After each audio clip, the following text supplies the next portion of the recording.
अस्सलामुअलैकुम, welcome to knowledge point. मैं हूं ताहिर रशीद। मैं आज आपको इस वीडियो में सिखाऊंगा कि हम अपने लैपटॉप या पीसी में इंस्टॉल किसी भी प्रोग्राम की खुद से किस तरह शॉर्टकट की क्रिएट कर सकते हैं ताकि हम उस प्रोग्राम को कीबोर्ड की मदद से कम टाइम में ओपन कर सकें।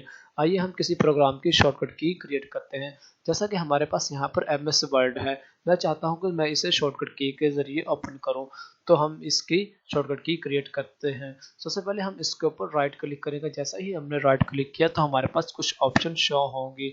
इसमें सबसे लास्ट वाली ऑप्शन है प्रॉपर्टीज़ की। हम इसके ऊपर क्लिक करेंगे और हमारे पास एक न्यू डायलॉग बॉक्स ओपन होगा। इसमें सबसे ऊपर शॉर्टकट के ऊपर क्लिक करेंगे, उसके बाद नीचे शॉर्टकट की के सामने वाले बॉक्स में क्लिक करेंगे। यहाँ पर हम F1 से F12 के दरमियान कोई भी शॉर्टकट की एंटर कर सकते हैं। इसके अलावा कंट्रोल प्लस आल्ट की मदद से हम A to Z के दरमियान कोई भी शॉर्टकट की एंटर कर सकते हैं। मैं यहाँ पे F6 एंटर करता हूँ और फिर हम अप्लाई पे क्लिक करेंगे और ओके पे क्लिक करेंगे। हमारी शॉर्टकट की क्रिएट हो चुकी है।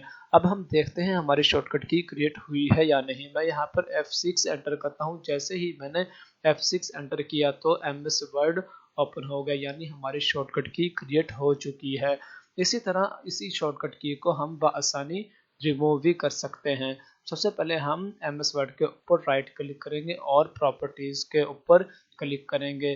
जहाँ पे हमने शॉर्टकट की एंटर की थी, वहाँ पर हम शॉर्टकट की को बैक स्पेस की मदद से ख़त्म करेंगे और अप्लाई पे क्लिक करेंगे, फिर ओके पे क्लिक करेंगे। हमारी शॉर्टकट की रिमूव हो चुकी है। मैं चेक करता हूँ हमारी शॉर्टकट की रिमूव हुई है या नहीं। मैं यहाँ पे F6 एंटर करता हूँ। जैसे ही मैंने F6 एंटर किया तो MS वर्ड ओपन नहीं हुआ, यानी हमारी शॉर्टकट की रिमूव हो चुकी है। अगर आपको हमारी वीडियो अच्छी लगे तो वीडियो को लाइक करें, शेयर करें, हमारे चैनल को सब्सक्राइब करें, साथ ही बेल आइकन के बटन को दबाएं ताकि हमारी हल्दी आने वाली वीडियो बआसानी आप तक पहुंच सके। मिलते हैं नेक्स्ट वीडियो में इंशाल्लाह, तब तक के लिए अल्लाह हाफिज़।